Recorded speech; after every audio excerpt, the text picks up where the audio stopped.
Hey everyone, this is Olay Sharanki from Laddering Your Success, and you're listening to the LYS podcast. Good afternoon, world. I was going to say Houston. Good afternoon, world. Good afternoon, everyone out there.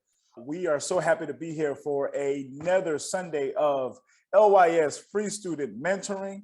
My name is Olay. I'm here with Festus, as I am always, and Daniel Hill, who is enjoying a wonderful meal this happy Sunday. How are y'all doing today? Festus, how you doing today? Good.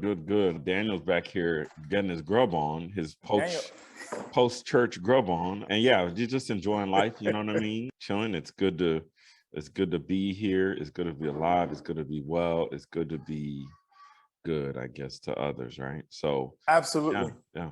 Absolutely. We are here post NAMC, was it College Days event?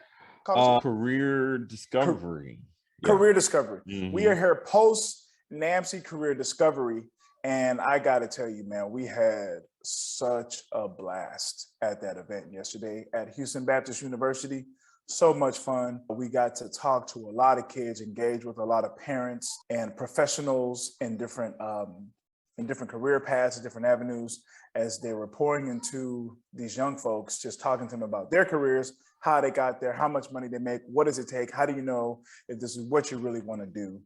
And all I'm gonna say is be on the lookout, because we've got some really great stuff coming out. We did some pretty cool, fun activities. We got to get kind of serious with the kids and ask them questions about what they're really going through.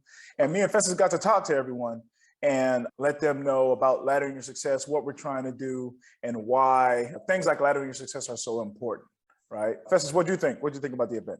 Yeah, I think, man, overall it was a phenomenal event. And again, shout out to NAMC for having us be part of it. You know, for me, it's always good to affect the community or infect the community no, I'm joking.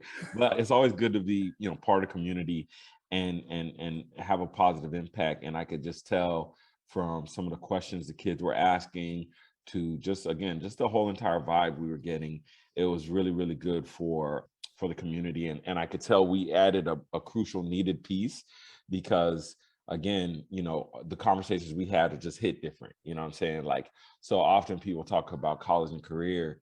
And again, you kind of have that straight line of like, oh, I had two choices between Harvard and Yale.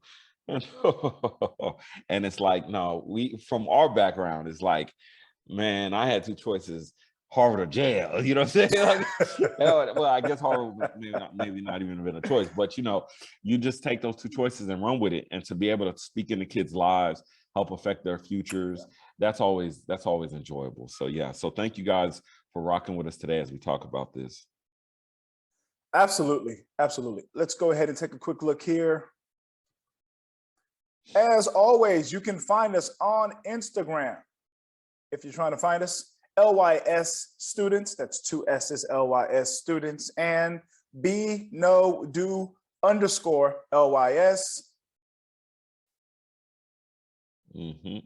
That's where you can find us. Facebook, Laddering Your Success. Folks, especially parents, we are live right now. We are on Facebook Live as we speak. So if you want to get access to us, you can find us on Laddering Your Success. YouTube, all you got to do is type in Laddering Your Success. I am really excited about what we are going to be doing content-wise, as far as what we're going to be doing on Facebook and Laddering Your Success.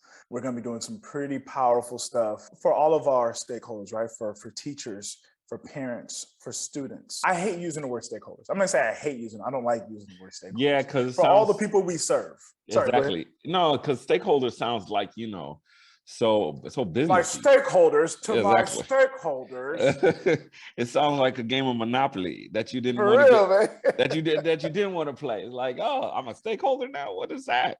But no, I feel you. I feel you 1,000%. Yeah, we're just here to affect those who are again in education. So if you're a parent, you're a student, you're an educator, and educators, there's a lot of different educators. There's counselors, there's principals, there's just different administrators, instructional leads, all. So we're here for all of that and all of y'all. You know what? Funny story. Yesterday at the event, I saw some parents, and I didn't realize they were parents. I thought they were like presenters. I thought they were, showing their career or whatever. And I went to them. I was like, "Hey, how y'all doing? Are y'all here with Nancy? Are y'all one of the presenters?" And they go, "No." And I said, "Oh, y'all are just parents." And they looked at me and they were like, "Yeah, we're just parents. Yeah." There was almost like sarcastically, they were going back to me like, "Yeah, we're just the parents." And I was like, No. I did not mean it that way. I mean, when I say you're just parents, I mean, don't let that role, that title, that word, don't let it be diminished. Don't let the outside world diminish the power of that word. Parent means so much. I said, don't let them do that to you. Don't even think I was doing that to you, because I mean, that's, like we said, that's who we serve. I said, you are so important. You have no idea, especially how we try to make certain people in certain roles feel like they're not really important, right? If you go around and ask any person, some of the biggest lessons they've learned, they will name a parent. If you ask most people who their heroes are, they will name a parent. So I said, don't set yourself lightly. And it's the same. And the same goes for educators. Same goes for educators as well. I told another story there yesterday. I said, I'm going to be appreciated. You will appreciate me as a teacher, because what happens is certain roles are so selfless. People don't ask for that, right? Because people do it based off of passion. They do it off of love. And I said, you know what? I think teaching is one of these roles where we're going to have to kind of grab the bull by its horns and really let people know what we're about. Because we do so many things that people don't notice. We wear so many hats, we play so many roles, and so much of it goes unnoticed. And it's like, I don't think there's anything wrong with letting people know what we really do, because for whatever reason, people like to post this story and, well, what about this teacher? That's one of maybe several million, right? Or, hundreds, right? There's a couple bad apples in every bin, right? But for the overwhelming majority, the heart is there. Yeah. And even for a lot of teachers, they're so constrained in their position that if they try to do one little thing, it's made into a bad deal. It's such a big deal. So teachers definitely, we gotta grab that bull by the horn and let people know this is what we're doing. This is what we're really about, right? OISB no do. We got some stuff we're going to be putting on there soon, getting some really good ideas for things to put on TikTok. So really excited about that. If you want to send us an email if you want us to come to your school, if you want to talk to us about counseling or a more private session, send us an email there, info@ladderingyoursuccess.com. We have a Discord coming soon. Festus, I was just on Discord last week, messing around, trying to see what the next level, group. Yes, sir. Absolutely. Trying to get that next level there. And also, it's not there. Well, I was going to say we have a Cash App that we're going to be setting up as well. If you see us, you want to send us a donation, send us something. We would totally love that to help this continue to grow into what we know it will be, something very powerful for students, for educators, for parents, right? Yeah, so quickly, I wanted to talk about what I was talking with Mariana. Mariana works with us here at Laddering Your Success, and we had a really good conversation about this idea, right, that we're probably going to do, hopefully before the school year starts, where we talk about the power of teachers, and we talk about a day without a teacher, right? So you can ask people, what's your favorite, who is your favorite teacher? What's an amazing moment that you had with a teacher, right? What would happen if you did not have those moments with your teachers, right? So that's gonna be the hashtag, a day without a teacher. So that's something that we're working on. So Festus. That's kind of scary, bro, to just think about what a day without a teacher would be like. Because again, like teachers, there's always, job description, and then there's what they do. And you look at the scope of what teachers do regarding some of them literally act as counselors, some of them literally act as just so many things to students, helping them get meals, just all these different types of things they do with students that they don't really get credit for, and so that's huge, man. That's huge. A day without a teacher. Absolutely. So we had some we've been talking about the Uvalde shooting. We spent a lot of time talking about students. Even yesterday at the NAMC event, I may have gotten. I'm not going to say I got. I don't think we got too real. I think what we Bro, you was do in at your LYS. you was in your Huh? bag, man. You were in your bag, Oh, you know what I'm saying? I was And I was I was in that bag. yeah, and I I was in my think backpack like Dora. Backpack, backpack, backpack, yeah, man. backpack, backpack. And for me, it was just good watching you be able to just be in your purpose, you know what I'm saying? Mm-hmm. And again, the effect it had on so many, you know, from just the laughter, the joy that was shared, you know what I mean? But Mm-hmm. also, like you're about to say, like those serious moments too. And you know, Mm-hmm. that's the thing, you know, in a group, especially like that, you know, that you know, it's a group of kids who have high parental involvement. Mm-hmm. A lot of them, you know, they're Nigerian. So from Mm-hmm. that aspect, you know, they just don't think, oh, my kid's doing drugs, or they Mm-hmm. don't think my kid is getting into this stuff. You know what I mean? And in the reality, it's like, no, they are, and Yeah. they're just keeping it from you. And Yeah. because of either the lack of conversation or knowing how to handle conversations, there's so much stuff that they're exposed to, and they just don't know who to talk to and how to release it. And Mm-hmm. I, you know, again, watching some of the interviews, the kids were talking about depression and how many kids were just going through depression, you know, and being confronted with like life, you know, like they're about to graduate school and they feel like, okay, life's going to hit me in the face and I don't have any tools to deal with life. And so the thing is, it's like, man, you know, that's why I'm so glad we have these discussions. And sometimes for so many people, it's like, well, what exactly do? You know, you have these 7 pillars, you have be no do. How does it all fit together? And I think it's one of those things where it's like it fits together through one, everybody's going to live or have something to do in one of those 7 categories. You're going to. It's immutable, right? If you're living life, I don't care if you're living life in Timbuktu or wherever, you know, I guess that's an analogy for, you know, being like off in the middle of nowhere. You're going to have to deal with personal finance. You're going to have to deal with cultural diversity. You're going to have to deal with a spiritual awareness and post-secondary options because however their education system is structured, you still need to know what you're going to do next. Now, don't get me wrong. A lot of cultures who are a little bit dated, and maybe that's a good conversation for us to have today, is where, okay, our culture has advanced because of technology, right? Mm. How much of, or let me say our society has advanced. Let me not say our culture. Our society has advanced because of technology. How much of that should have not only culture, but also personal norms and traditions? And what I mean by that is you hear a lot of talk today about gender and gender identity. A lot of that is actually based off of the changes in technology on culture. And so because you don't have to have men out working in the fields anymore, what is the role of a man? And so literally our culture is like, literally our society is broken down to these very basic questions that are essential and actually have been answered for thousands of years, but we're struggling with it because now you could get coffee from a machine. You know, you don't need to have a barista there. You know what I'm saying? Yeah. So is it a barista or baristo? You know what I mean? And so we're really struggling with this identity because we are almost becoming the robots. You know what I mean? And so this is why the conversations of career, of education, of culture, of spirituality, they're so vital to who we are because again, you know, some people just think, oh, just throw that stuff out. Now we have science.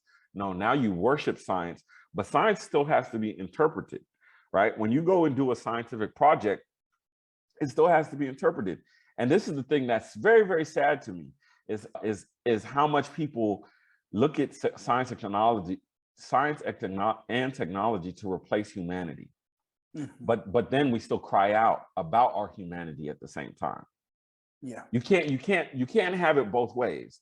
That we're going to have AI and that's going to replace all human beings. And AI is so much better and more efficient than human beings. And AI this and this and this, and then to cry out about humanity at the same time, right? So you have to, in that dichotomy, you have to ask yourself when you come up with an invention, when you come up with a product, okay, I know this is going to replace some people's jobs. I know this is going to replace some people's, the way people live every day.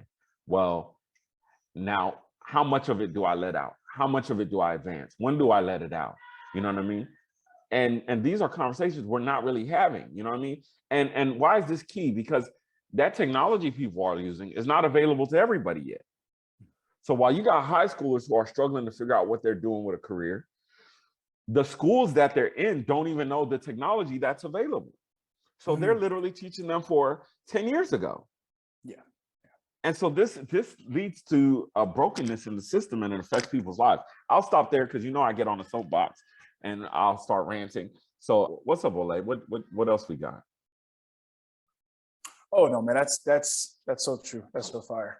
That's so true. Let's see what we got today. Man, I put it on that deal today. All right, so today we are recapping the NAMC event, discussing scholarships, grants, and the LYS ebook on this edition of LYS Free Student Mentoring. Why are we doing that? Well, number one, we're doing that because we had a really successful event yesterday. I want to talk about that. That was fun. That was to see how much we've grown from, back in the day, with just the regular t-shirt. Right now we've leveled up, right? And we have these polyester golf shirts, right? and I'm actually, we're gonna have to. Well, we've already talked about it, but we're gonna have to get a couple more of these because these things are so. I've learned now. I just wear this going out. I wear this to church every Sunday. I think I'm gonna do that every Sunday. And so yeah, you're that guy that has that LYS shirt on every time I see you. And that's how it starts, right? But yeah, so just to go from there to that, maybe next year we'll have LYS tuxedos, or we'll be, I don't know, some new thing. I'm just 100%. But it was just so fun. I mean, to just get back in the field. We had the ring light asking the students questions. They were so engaged. I mean, there's I know it's their first time meeting them, but they're just such good kids. And it was like you said, they're just reaching out for something. Like they wanna learn, they wanna grow. They are looking for that outlet, right? To just say how they feel. But they're also, you can see that. I remember you used to talk about the battle. And it probably starts earlier now. I'll say middle school, high school, the battle that a lot of students have with morality, right? Morality and doing what is right. And you'll see a lot of kids dealing with that. And just to see them, in there, even though I know some of them people were talking about their careers, my boy, we made him do an exercise. We said, close your eyes and think about the one thing that you do just a little bit better than everybody else. And I only had them close their eyes for about maybe 10 seconds. And they opened up their eyes. It was about 15 minutes in. We were already doing our discussion. My man still had his eyes closed. He was gone. And so it was funny because I told everyone, I said, well, yeah, he has so many things that he's good at. He was just listing them all down, in his mind. So, and we gave him a candy bar so he get a little sugar in his body, get going again. Because that's the thing. It's like, they're going. Special visit. Had a cameo. Do we have a cameo? He's trying to, bro. He's over here. He's over here trying to, man. For those of you who watch us on social media, obviously, like I said, this is a podcast later. You're gonna hear this. My son Nehemiah, as soon as he sees me plugged in, got my headset on, he's who's that? Uncle? Who's that? Zoom now. He wants to see and he wants to talk to people, but I'm trying to keep him at bay. Yeah, man. Sure. I think that reflective exercise was so good. I mean, there were so many just different gems and things that were dropped, that it was good to have those reflective exercises and do that work, because so often people don't. And I know it seems so simple to just close my eyes and think about my future. That seems so simple, but literally, and I don't want to get off into it, dreams and visions used to that was okay. For those of you who are into, kind of Bible and religion, if you look at things like where they talked about Nebuchadnezzar or these different kings, which Nebuchadnezzar was a real person. So this is not just, this is some weird, strange Bible stuff. If you look at Nebuchadnezzar, if you look at these different kings in the past, quite often they kept what they called astrologers around them. And this is where now we take astrology and, what's your horoscope and all this other stuff, right? Yeah. But back in the day, they were offering wisdom as counselors because they could do things as interpret the seasons and interpret dreams and interpret all of this stuff. And so nowadays we just think, oh, we got technology, so none of this has impact on us. None of it has an impact on who we are, but that's absolutely not true. Trust me, the seasons, the timing, all of this stuff still has impact on us today. And even when you look at the images that we see, right? So, for example, the reason why they used to build statues and monuments and pyramids and different types of things like that was to demonstrate the greatness of that society or that person, right? So in the same way, this is literally where terms like icon come from. And so in the same way, when you look at it today, where they start to say, oh, this person's a cultural icon or this, those things are actually set up for you to worship them. And so this is what I challenge everybody is, what and who are you serving, right? And what and who is serving you. And so often as like kids and teenagers, they really don't realize how they are serving certain things. And I'll give one simple example, and that is social media. When you are posting content and creating a lot of content and spending a lot of time on social media, you are actually serving an entity. You don't know it or not, you don't know it, but you're serving an entity, right? Because this is what the social media companies do. Because everybody talk about how free social media is. Social media takes you and then they introduce you to companies and they take your data, right? All that content that you post, all that stuff, the friends that you like, they take that data and they say, which of these companies will pay more for this? So see, you're actually serving the company by being on Instagram, by being on Snapchat, by being on these different platforms. But my question then becomes, how is it serving you? Because if you're not saying, hey, look, I'm on these platforms, but I'm getting good content. That's, man, I found, LYS and they're helping me, to kind of find a path for my future and different types of things like that. Then basically you're serving the machine, but you're not getting anything out of it. Especially when they start pushing stuff towards you, where it's like you're inundated with all this information, you're inundated with all this stuff, and you cannot think for yourself. Like a lot of these young kids now are literally struggling to think and decide for themselves because they don't know who they are anymore, because they've been serving the icon so much. You know what I mean? And so now, and it's not just now, it's gone on when we were kids too. It's gone on when we were younger too. But it went from, how our parents did, cut off that TV and go outside. Now you're outside and it's with you in your pocket. Yeah. And so like, me and Olay and a couple friends went out, what was that, Friday? Finally got some time to hang out.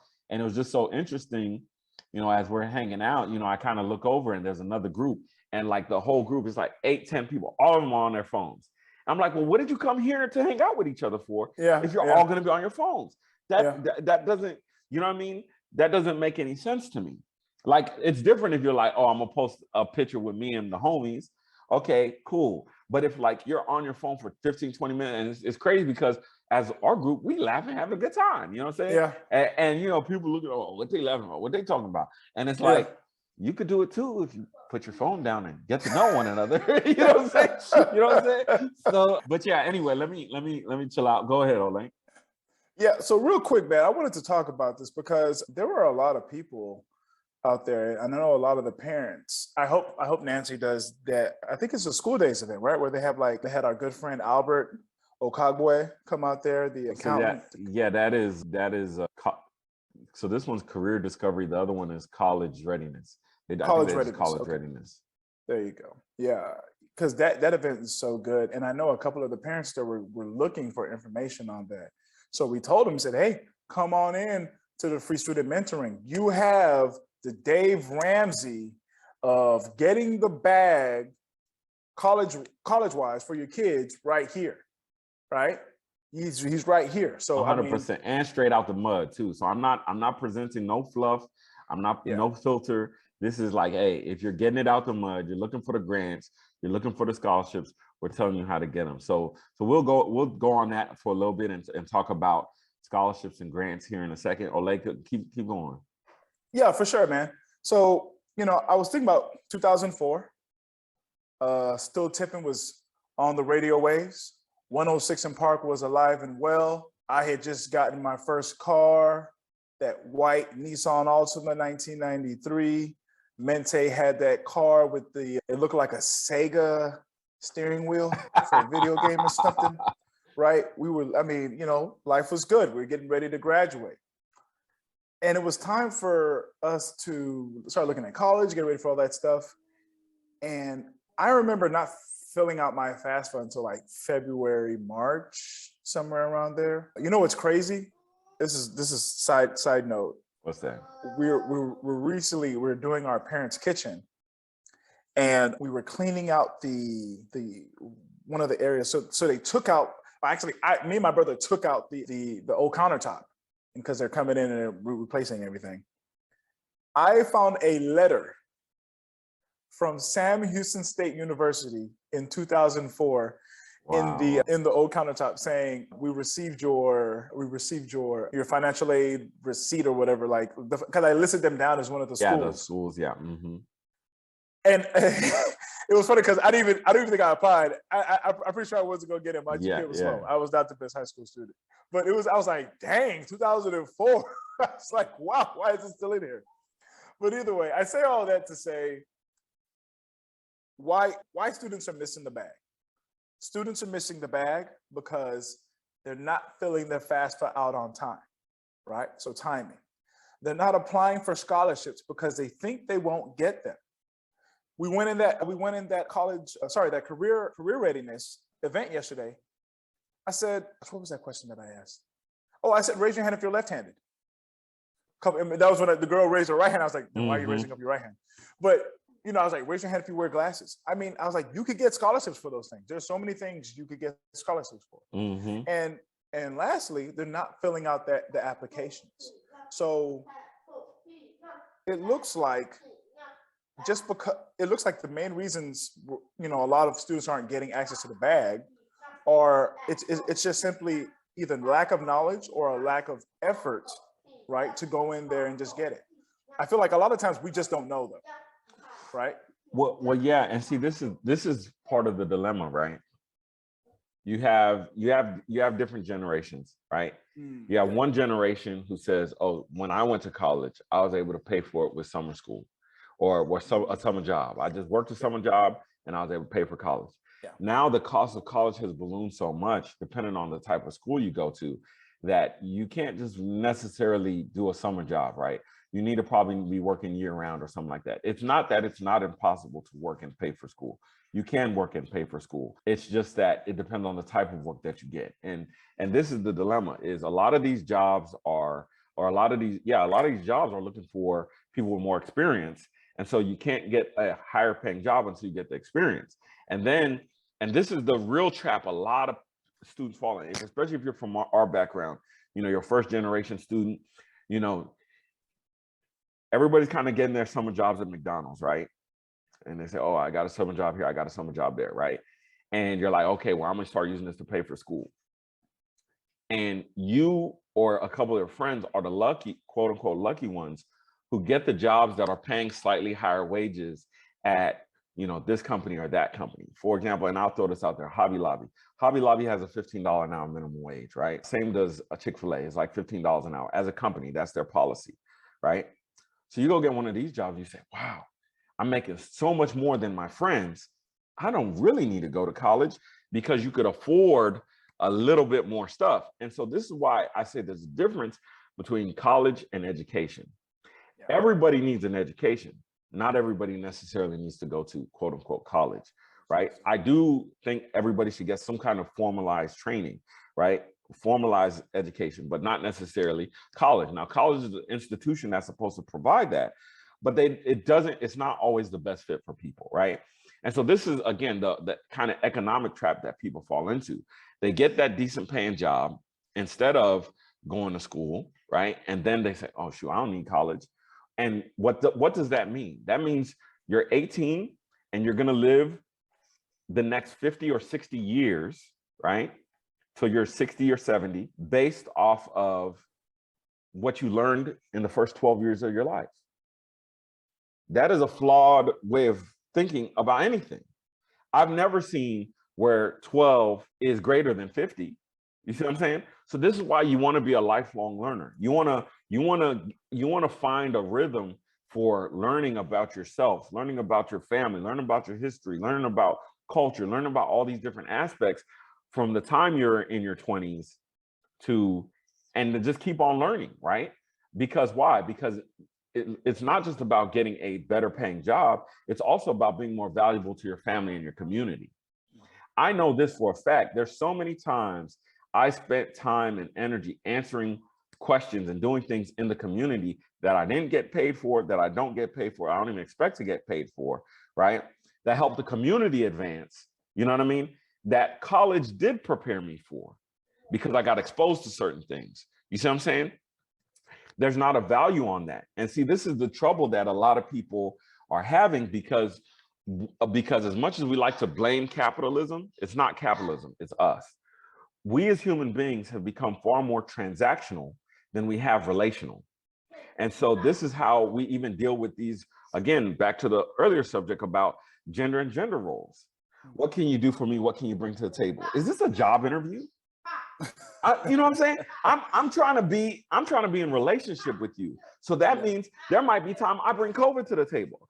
In January, February, no, 100%. In January, February, my whole family had COVID. What was I gonna tell my son? Son, what are you bringing to the table, buddy?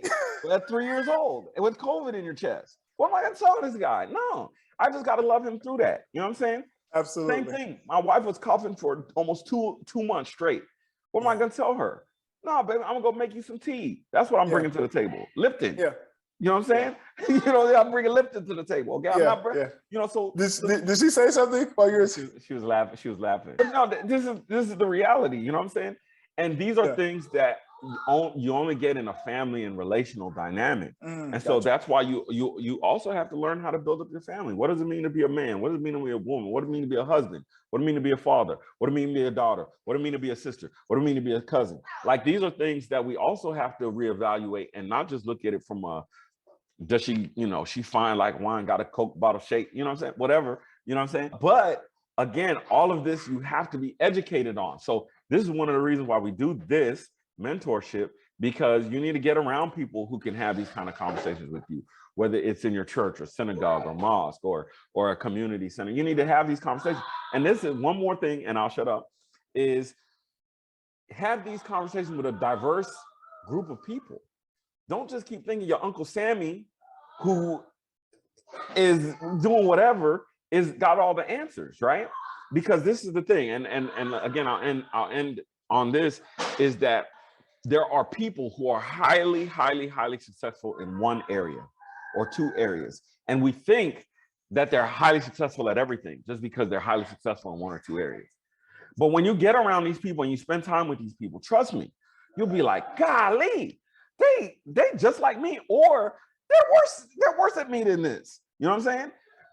But because they're, oh man, they got this job, or they drive this car, we think they're so much better than us. And that's not the reality. So just learn from each person what you can learn from them. So I'll end with that. Go ahead, Olay.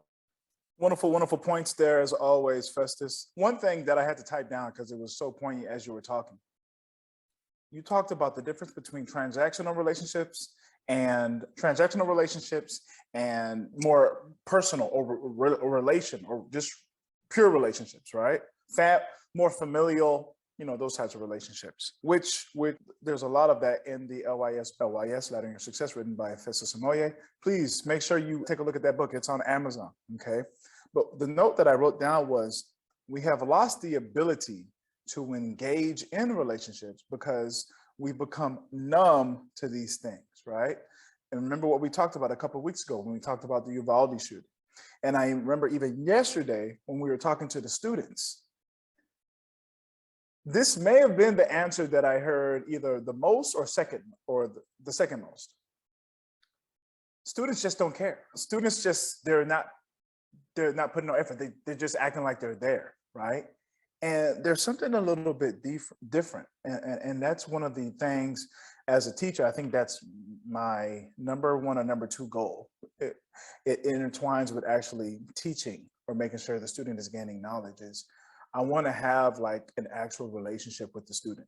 I want to be able to see the student 5 years from now and be able to dap him or her up and be like, hey, what's up? What's going on?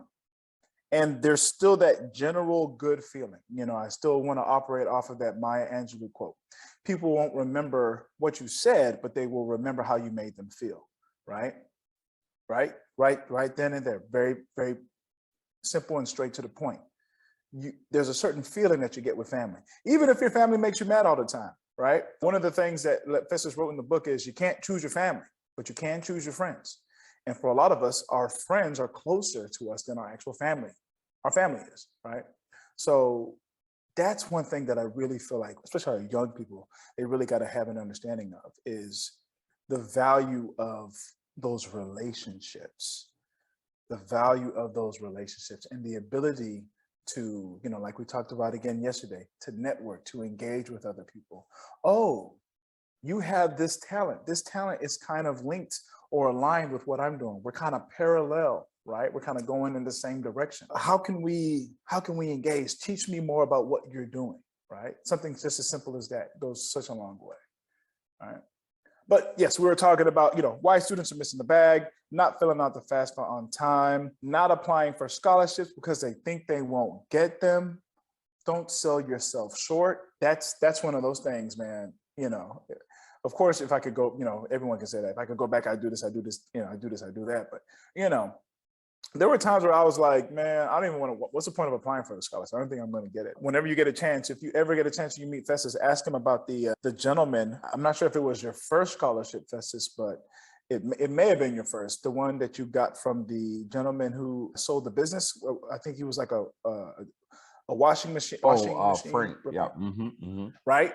Ask him, if you ever get a chance, ask Festus about that. Wonderful story. Yeah, Frank is right? key, man. He's clutch. Absolutely. He's clutch. You know what? As a matter of fact, he is actually one of the key reasons I started doing LYS. Really? Yeah, because when I had started doing the book, me and him start eating from like oh, but this is again all your experiences, y'all. And man, there's so much I want to share today, but we got to end here in a second.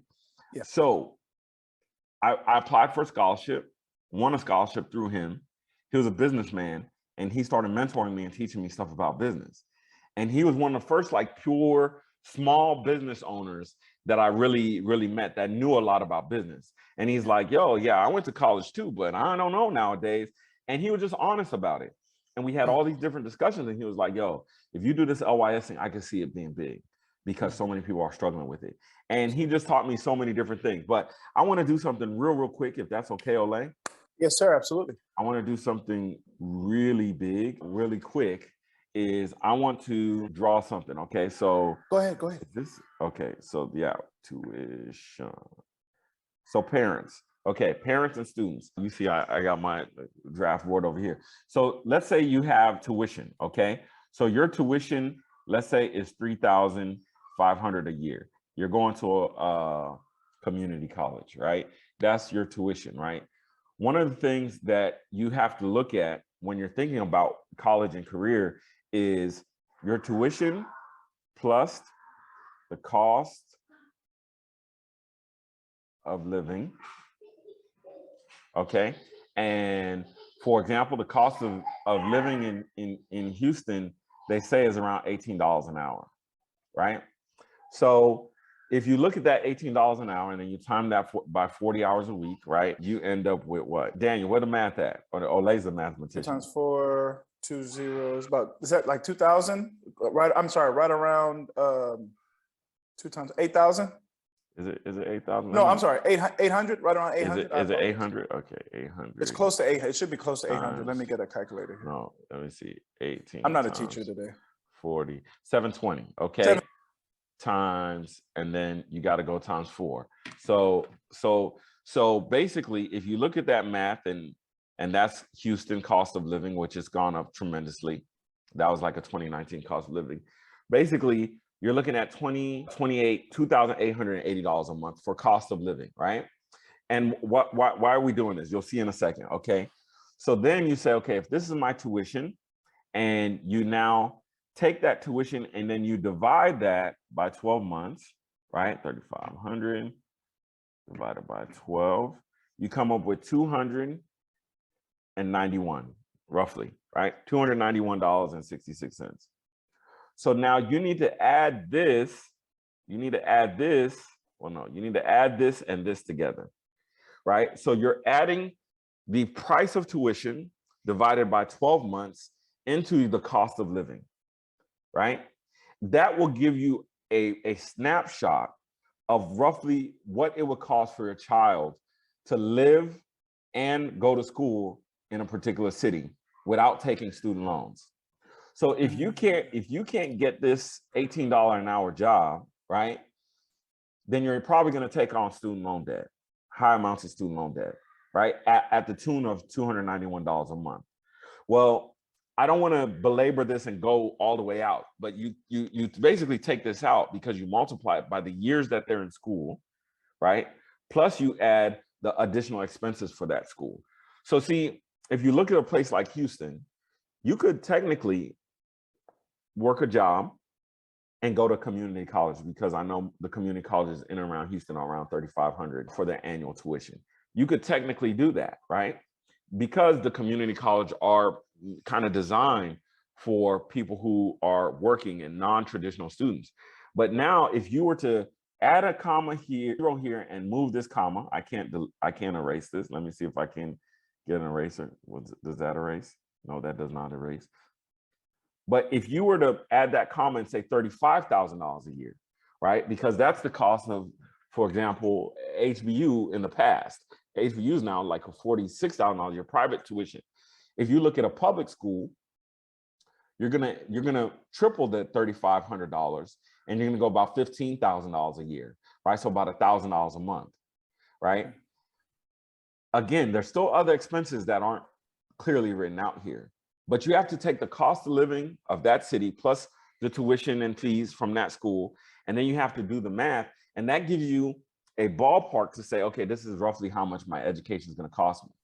Now, why do we do all of this math, right? Why do we do all of this math? Because again, if you're following along, we said you're doing about $291 a month for school, plus about $2,800 a month for cost of living. So about $3,171 a month, right?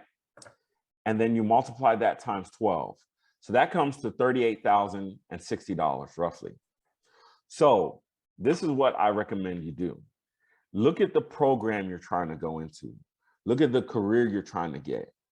And you say, okay, based off of the cost of living for one person, right? Because that cost of living is usually one person in an apartment.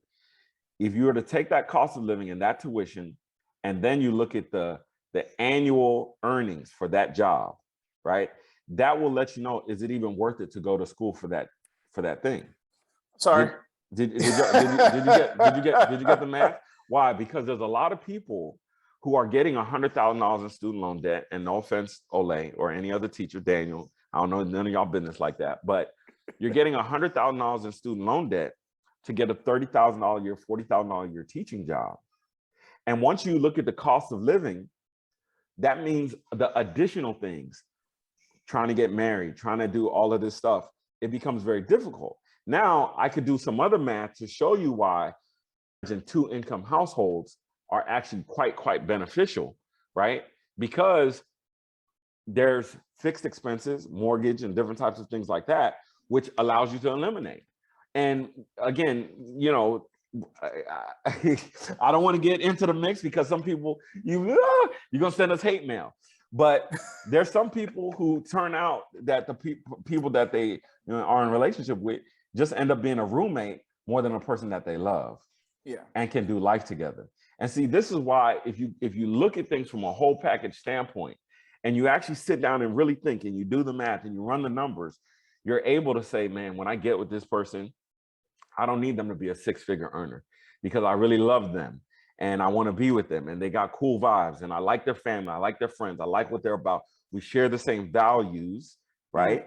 That's the key thing. And so we're going to do life together, and we can figure out the math later, as long as neither of us have too much student loan debt. And you just make that part of the equation and getting together. Hey, look, I really like you. You really like me. I really love you, because now we say we love Burger King and the same way we love people. I don't know, but that's a whole other thing, right? Then we could actually sit down and work some things out numerically to build a healthy lifelong life and do it with dignity. So with that, that's what we want to share today about tuition and numbers and mentoring in that regard. So I'm done. I'm complete. Olay, you want to take over from here? Oh yeah, for sure, man. Wonderful, wonderful talk there, Festus. This is great. I think we can keep going here, because I think we're kind of entering that season. I really want to get into the parents, the educators, but priority right now, I know there are parents that are scrambling. I'm not gonna say scrambling, but it's just really heavy on their mind and heart. Folks, this is the time right now. As a teacher, the number one thing, our gospel that they tell us to hold with us, is that lesson plan. Why? If you are prepared, if you have your plan ready to go, you can deal with so many things before they happen. You know exactly what you're going to say. You know what to be, exactly. You know what to be prepared for. Same thing for parents when it comes to this scholarship and this grant, this loan game. If you know what's up, if you know what's out there, if you know what to be prepared for, you can reach those stumbling blocks and you'll be more equipped to handle them. Prime example, Daniel Hill, he had a niece who really wanted to go to the University of Alabama. And Festus so eloquently illustrated, right, why, once you take a look at the credit hour, once you take a look at what credits you have potentially to go into that school, once you take a look at what the job will pay, what other jobs with that degree, what they pay, and how much you're able to afford, how, it kind of may make sense to look at another school, maybe a local school. We talked to her a couple of weeks ago. She was going to school in state. I can only imagine. Actually, I can give a guess. It's going to be at least 20K, And that's just me being conservative. About 20K that she's probably going to save just by making that decision, right? And if I could go back, obviously, I would have just got my degree in education. But if I would have known what Festus would have just told me, I would have easily, I would have been a better student in high school, but I would have looked for, and I don't want to, it's not to sound mean to any school, I would have looked for the cheapest 4-year degree plan. I would have gone to HEC, taken care of my stuff there, and I would have just transferred them to the cheapest, whatever the cheapest program is there. If I'm not mistaken, there may be some programs out there for you. I got a good friend whose daughter is really passionate about being a teacher. She's working in a school right now.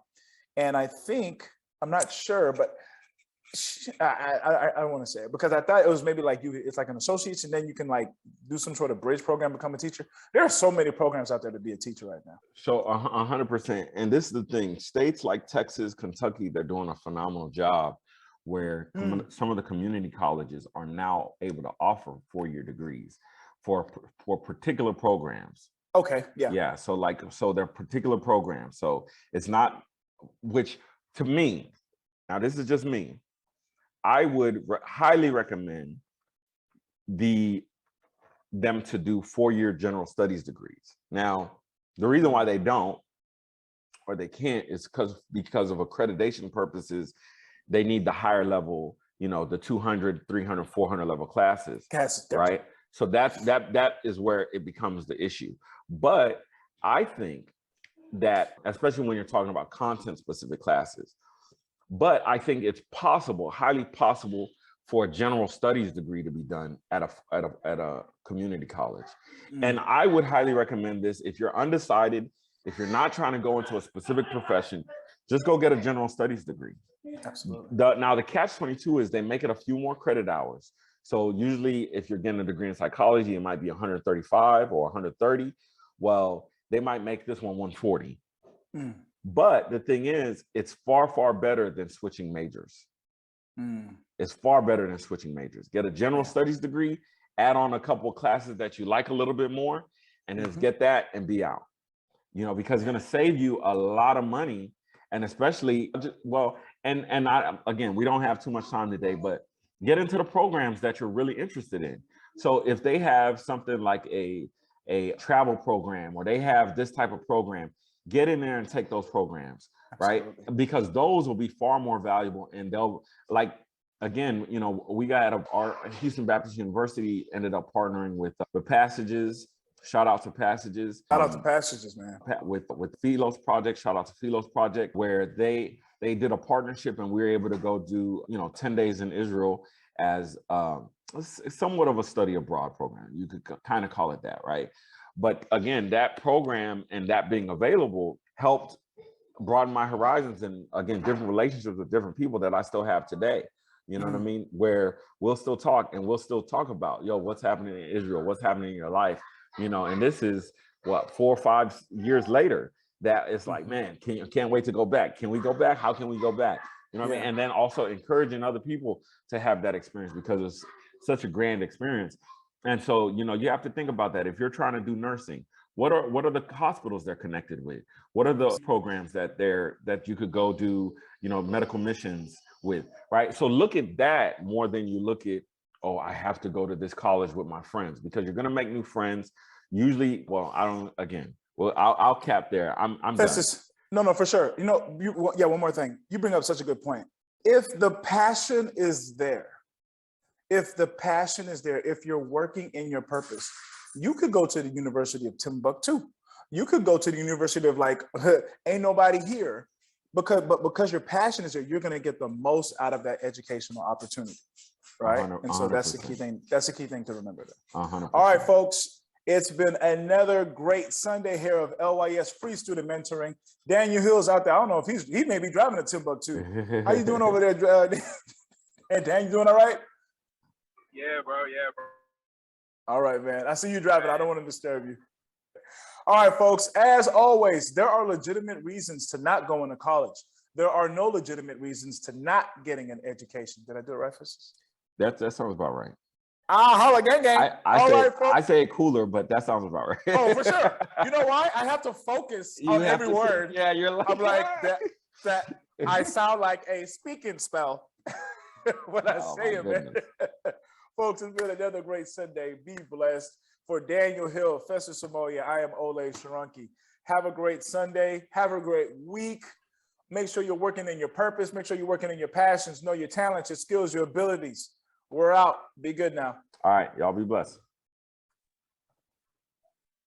Oh, you still there? Well, thank you so much for listening to the LYS podcast.